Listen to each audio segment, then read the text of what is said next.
Kingdom greetings to us all in the precious mighty name of Jesus Christ. Amen. We want to thank the Lord so much for this moment in time that He has allowed us to gather here. Today I'm celebrating my husband's birthday, the 50th. So I've just decided to share this message to us all, especially to those who are married and who are looking forward to get married. Amen. So I use the word of God. My messages are based in with the word of God. Amen.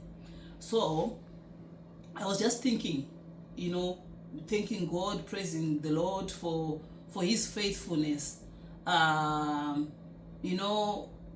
Being married for 23 years, you face some challenges. You climb the mountains, you go down the valleys, you walk through the waters, and even the fire in marriage.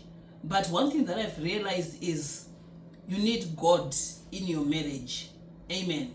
You need God in your marriage. I know there are some of us or some of our elders who have walked this journey for some years, more than 23 years. I know we are still young ones. We are still toddlers in marriage. But being a toddler doesn't mean that you don't have just a little of experience that you have actually experienced in a marriage. So, basing on the word of God, I will take my readings from two chapters, from Genesis and from 1 Corinthians. So kuna Mwari rombarandudza kuti pana Genesis chapter 2 verse 18. Mwari vakaona zvisina kunaka kuti murume agare ari ega. Akati iye, I will make a good helper suitable for you. Meaning kuti kwauri ikoko Mwari vakaona kuti murume wako iyeye akaona kuti zvina kuti agara, zvina kunaka kuti agara ari ega, but ndichamuita mubatsiri akamukwanira. Kwakuchionekwa kuti iwe ndiwe the right candidate to be the helper suitable for him. Ndopatangira marriage. Tapinda nyarwendo rwemarriage, kune zvinhu zvosanganikwa nazvo zvekuti he is coming from his own background, you are coming from your own background. So meeting together now, sometimes there will be friction between the two of us or the two of you. Some people, they call me elder, elder, we are facing these challenges, and I would ask, how many years do you have in marriage? And they'll say maybe 2 or 3 or 4, and I'll tell them, no, don't worry, it's too early. Obviously, there will be a friction. Friction meaning there will be is the rubbing of two things against each other. So it means that there's a rubbing of two things, there's a friction. You are trying to walk together, same path, but it's not an overnight thing. It takes some years, some months kuti zvizoita. So ndikuti nini, pawakaoneka kuti murume wako paunzwa iwewe munhu womudzimai, maromba ini kwandinoona dziri nyasha kuti wakambva wandwa nyasha dzokupinda mumarriage. Wampawana ndokutiwo ndinokuda. Kune madzimai ndogachidzwa kuti kune vasikana vakanaka kunzoko, kune vasikana vanogeza, vandanga vanogeza nemukaka, asi mwakambva kupa grace dzekuti unziwo mainingi mapinde omumba. Tapinda mumba imomo atiluze hope. Tinochistanda kuona kuti alright, chinodiwa nemurume wangu chinombori chii. Izvozvo zvada izvozvo mumba tisi my elder, murume wangu inini anoda mbora ndaderera, chitopinda utoda zvederera mudariro boss, ndiwe good helper suitable for him. Ita zvaanoda kuti zviite zvakanaka. Soko raMwari haisi nyaya yevakadzi chete, even kuvarume kwacho. Soko raMwari rinondiudza kuti iwe murume, mudzimai akanzi iwa pasi pemurume wako, murume wambanzi ude mudzimai wako. Saka haisi nyaya yekuti i one sided kuti madzimai chete, asi nevarume vakanzi vade madzimai avo. Toenda pana 1 Corinthians chapter 7 yombe yati verse 4. The wife does not have authority over her own body, but yields it to her husband. In the same way, the husband doesn't have authority over his own body, but yields it to his wife. And that is both ways. Mudzimai ana simba nemuviri wake, uyezve murume ofuta haana simba nemuviri wake. Kune dzimba zhinji dzaparara, kwete zvokuudzwa, kwete zvokuverenga mubhuku, zvokutodhira nenyaya dzacho tiri munyaya dzacho tiri involved munyaya. Kuona kuti imba ikai paita mai vane nharo dzekuti inini handidi just because wakandibhowa, poitawo baba vanozvitiwo nekuti zvazoti zvakati. Chandakaona chekuti marriage ina Mwari imarriage inolasta. Takadza kwedu kuti kumba kwedu we pray together, we plan our things together, we do our things together. Namo kana yauya yainga ini nemurume wangu, rugare kana rwazotiinga rushainga ini nemurume wangu, urwere rukanzi wauya watiinga isu tiri two, mufaro futi ukanzi wauya watiinga isu tiri two.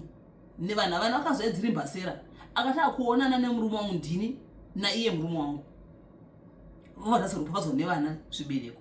Sakura kuti kana ndauti gara nemurume wangu tine machalidzi atusangana nawo, mwana agoni kupinda pakati pangu nemurume wangu, agoni kuva reason yekuti tafighta nekuda kwemwana.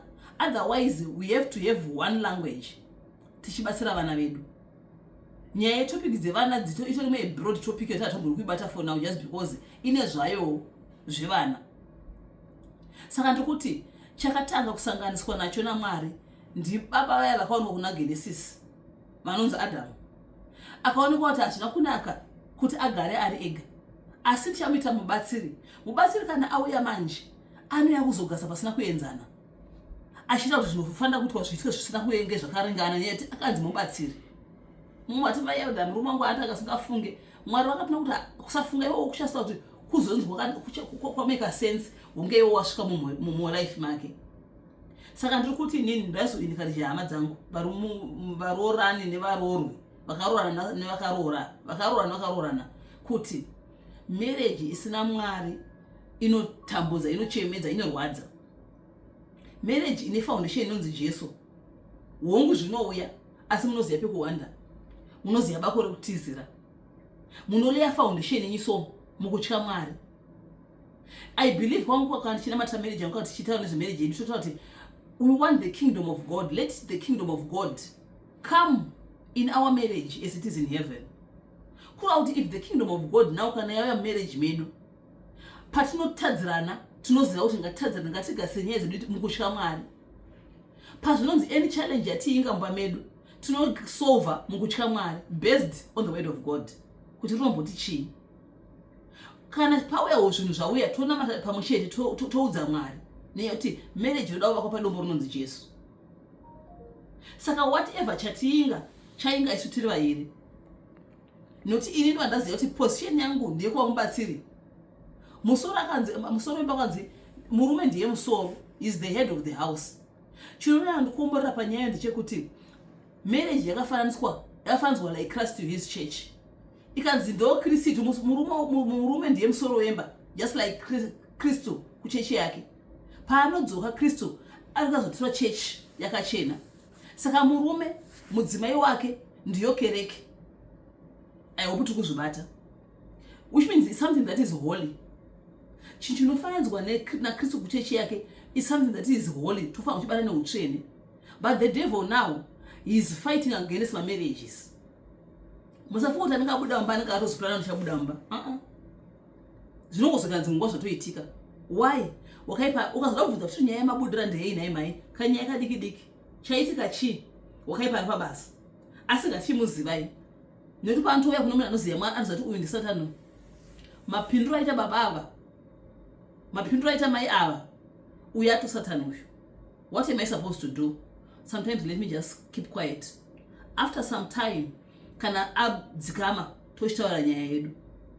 Saka ndikuda kukurudzirana nehama dzangu dziri kundiona kuti marriage inoda kuvakirwa padombo rinonzi Jesu. Foundation ngaive Mwari. Chese chacho changa chiri based pasoko raMwari. Soko raMwari rinobvati kutya Jehovha ndokuvamba kwezivo. Kutya Jehovha ndokuvamba kwezivo. Ngatitye Mwari tiri marriages. Vamwe ndovanoti gumbo mumba, gumbo panze. Ngatitye Mwari. Zvichanotongwa pamusi apa pachakambovanzika pauso hwaJehovha. Zvichanotongwa pachena mumusi. Zvichazoonekwa. Asi tiri kuti tichine nguva yekutogadzisa upenyu hwacho tiri pano panyika pano ngatibatei mamarriages zvakanaka. Saka ngatikurudzanei kuti chauya chese ngatiudzei Mwari. There is power in praying together. Pane simba mumunamato wokunamata pamwe chete. Kana zvanzi zvaoma ngatidzokere pamabvi tiri pamwe chete tofaita nyaya dzedu tiri pamwe chete. Mari kanzi yauya ngatirumbidzei Mwari tiri pamwe chete kuti zita raMwari rikudzwe. Saka ndiri kuti soko raMwari riri kuti hauna simba ini maita fumanei, handina simba pane wangu miro. Iye atafumani yacho haana kana simba niye zvakasikwa zvakadaro. Mwari wakatitupa soko raMwari richitiudza kudaro. Saka ngatirambei takatsamira, takazembera, takaita dhuwewo, takanyura musoko raMwari kuti Mwari watitire zvakanaka. In the mighty name of Jesus Christ. Amen.